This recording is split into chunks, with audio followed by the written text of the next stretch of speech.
container with some fluid in it. I'm going to put a mass inside of that container. And I'm just going to draw it as a cube to show that it has some volume, but you don't have to.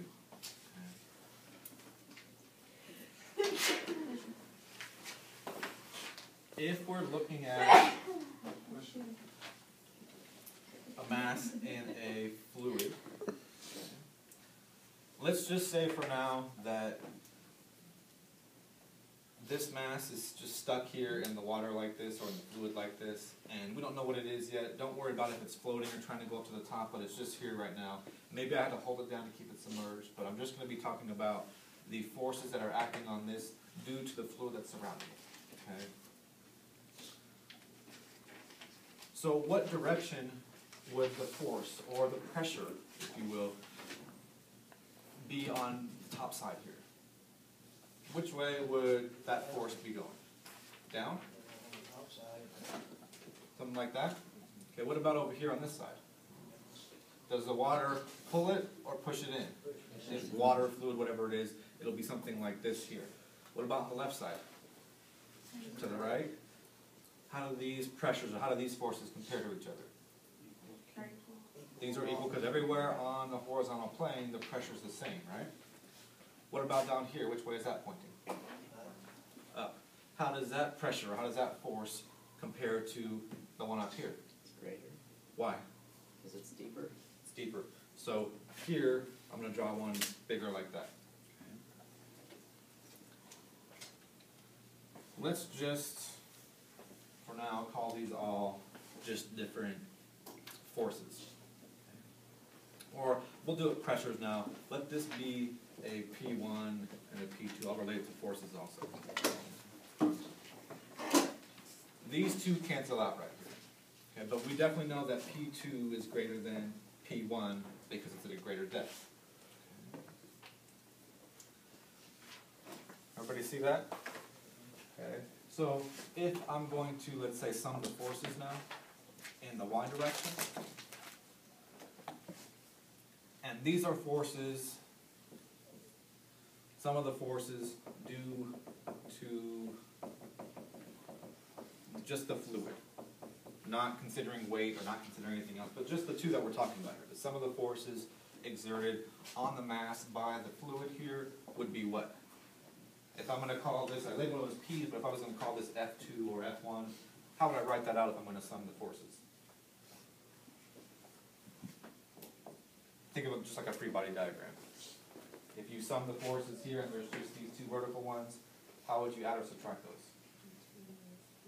Just like two forces on a free body diagram. That's all I'm saying here, is that we have one F2 going up minus F1. Okay. The sum of the forces in the y direction acting on that mass due to the fluid here is just F2 minus F1. Okay. But this net force,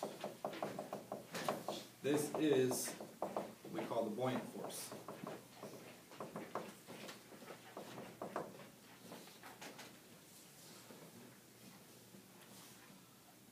The buoyant force, the force of the fluid that's making something want to float, is the net force that's pointing up. It's not just the force here, it's the combination of both of these. Okay? That's what we're going to be talking about when we get into the net force. We're not going to have to calculate it this way. I'm just telling you that when we do this, the buoyant force is coming from really everything in here. It takes into account all of the forces acting in the fluid. When you're in a fluid, what does the fluid do to you? Push up, push down, pull to the sides, what does it do? Push up from this right here. You don't feel the water pushing you this way or this way unless there's waves, right? It's just this force right here. So when we're talking about the forces that are acting on something now, a mass inside of a fluid like this, we don't need to think about all these different forces. There's going to be one buoyant force. This is the net effect of all of the fluid acting on the mass that's in the water. It's this net upward force that is the buoyant force. So we're not going to need to look closely at all these pieces anymore once we kind of figure out what this is. Once we know it's in a fluid, there will be one force, the buoyant force from that fluid. Okay. You won't have to draw a free body diagram showing all of this. Okay. That force is the buoyant force. Let's write this out in terms of pressures now. If I have these two pressures here, where let's let this right here be some h, the height of that box or that cube right there, how can I relate those two pressures to each other? How are these two P's related?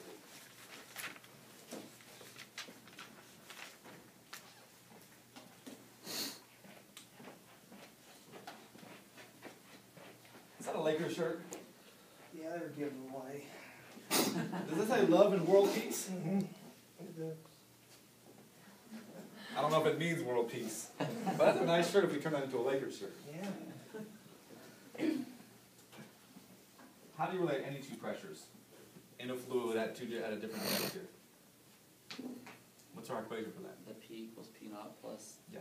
Any two pressures at different points here in a fluid you relate by the P is equal to P naught plus rho GH. In terms of our diagram, we call it P1 and P2. So if I'm using this form of the equation, which one is P? P1 or P2? P2. Which one? P2. Always the one that's the greater pressure, the one at the lower distance down here, on the greater depth. This would be a P2 is equal to P1 plus rho GH. That's how we can relate those 2 points that we had at the top and the bottom there of that mass. So I just changed it from P and P naught to 1 and 2 because I just chose those 2 points over here. Okay. Let's go ahead now. Go ahead. So the H is just going to be the separation from the cube between the two pressures? Because I chose these 2 points for the pressure at the top and the bottom. And in general in that equation, the H is always the distance between these 2 points. Sometimes from the top of the container to the bottom, but it can be anywhere, any between the 2 points. Wherever 2 points you're going to be measuring the pressure. So is P1 always, well no, never mind. It's not always going to be that way. Okay. What was your question in case anybody else is thinking the same thing? Well, is P1 always going to be 0, but it's not, because if you have to go down to a different point, then your P1 can be something else. P1 won't be 0, but it's where your H is 0. It's where you're starting to measure your H from. And so that's at this point, that's where H is 0. Everything else is measured then down below that point. So you can't say it's the location where H is 0, but the pressure itself will usually be something. Okay. Let's rearrange this and say this is P2 minus P1 is equal to rho GH. What does that rho represent? Density. Of what? The cube here or the fluid? Fluid. This is the density here of the fluid. The cube is just sitting there in the fluid. But inside of this container of fluid, the 2 pressures between these 2 points here are determined by the density of the fluid. This cube doesn't have to be there. I'd still have a pressure difference of whatever I have between these 2 points because I have a height there of some distance in that fluid, whatever it is. This is the density of whatever fluid we're going to be talking about here. I'll add on some subscripts to this in a minute. Okay. Now, we also defined from the beginning that pressure is units of newtons per square meter. So pressure is also force per area. Let me write this out as F2 over A and F1 over A. And this is density times G times H. Okay. What does this A represent? The area over which that force is acting, where this pressure is acting. This would be the area right here, right? Of the top or the bottom of the cube right here. That's the area we're talking about. And it's a cube or whatever it is, so it's the same on the top and the bottom here. These A's are the same for both of those forces there. Okay. Well, let's rearrange this now and get F2 minus F1 is equal to rho GH times A. Just by multiplying up by the A to get rid of those fractions. What is F2 minus F1? What do we call that? That is the buoyant force. We just solved the buoyant force here. This right here is the buoyant force. Okay. We call this FB. Okay. Just put an FB right here to say that that's the variable that we're using for the buoyant force. F2 minus F1 is what we call the buoyant force, and it's equal to the density here of the fluid. I'm going to put a little F on that for the fluid, times gravity, times H times the area. What is H times the area? this h times that area, that's the volume. Everybody see that? That this height here times the area would be the volume. So this here would be the volume. I'm going to put a VF on it. Okay. Now, on this picture over here, we're saying the volume, it looks like it's just the volume of that cube. But in general, this is not necessarily the volume of the whole cube, but the VF is equal to the volume of the fluid displaced by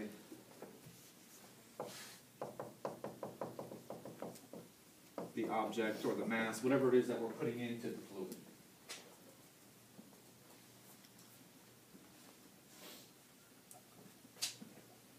And then rho F is equal to the density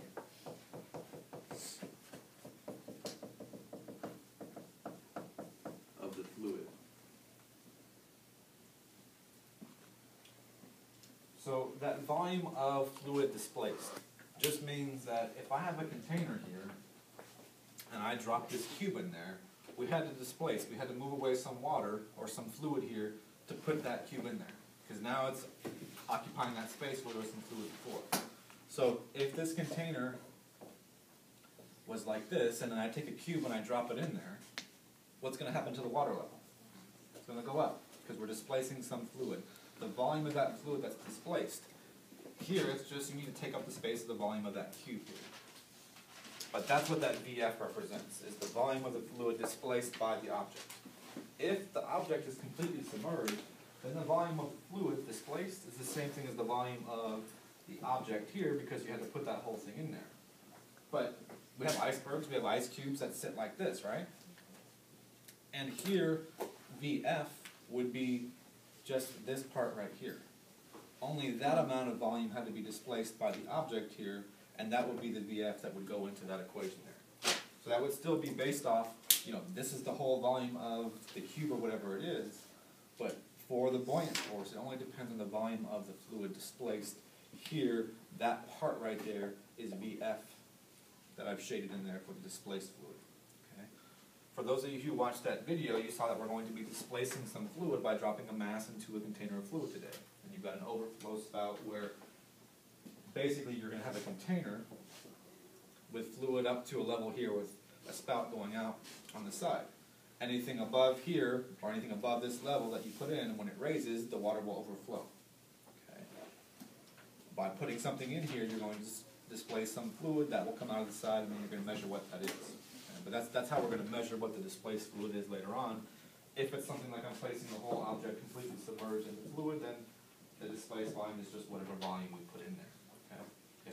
So do the pressures change as, like, the cube, if like an object is in the water, or is the cube just in the water for us to like figure out what the height and all that is, kind of? For this case, I put it here just to put it in the water and talk about the difference between these two pressures right here. As I go down, the pressure will increase down here, Yeah. but it will also increase up at the top. Mm-hmm. And if I'm here or if I'm down here, the buoyant force actually won't change, because it only depends on the volume of the fluid displaced. And so the pressure does increase as we go down, but it increases from both the top and the bottom.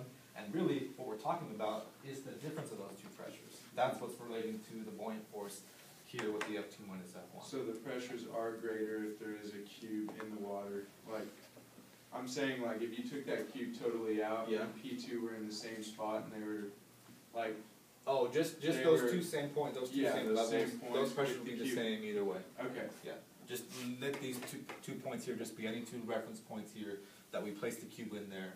And when we're relating it to the pressure here acting on the mass, then we'll figure out what that is from the equation there to get the buoyant force, but we won't have to calculate the pressure here with or without the cube in there. It won't be any different. Okay. So even though the water rose, Well, we're adding more pressure to the bottom of the whole thing because we're adding, it depends on how we're holding this in there. If I'm holding it suspended, then I'm supporting it. But if I add more mass to the container, then the whole weight's going to change. And so that's where some of those things will change when we're looking at maybe the forces acting on the bottom. But the difference in any 2 points here is always just depending on the density of the fluid, and the pressure here or here is just going to be something depending on what the fluid density is, whatever we have in there. Overall, things do change some by adding more to the container because we're changing the total weight. Sometimes if I have something like this there and I actually have to hold it in there, then since you're holding it, you're not adding any downward force on there.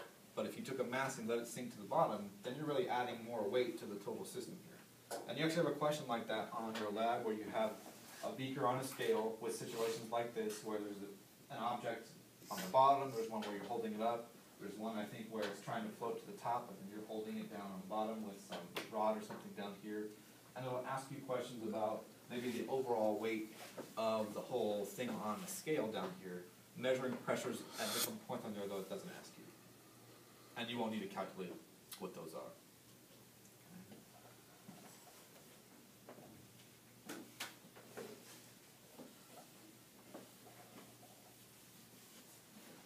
So this buoyant force that we have here only exists because this diagram that I just erased with the two pressures being different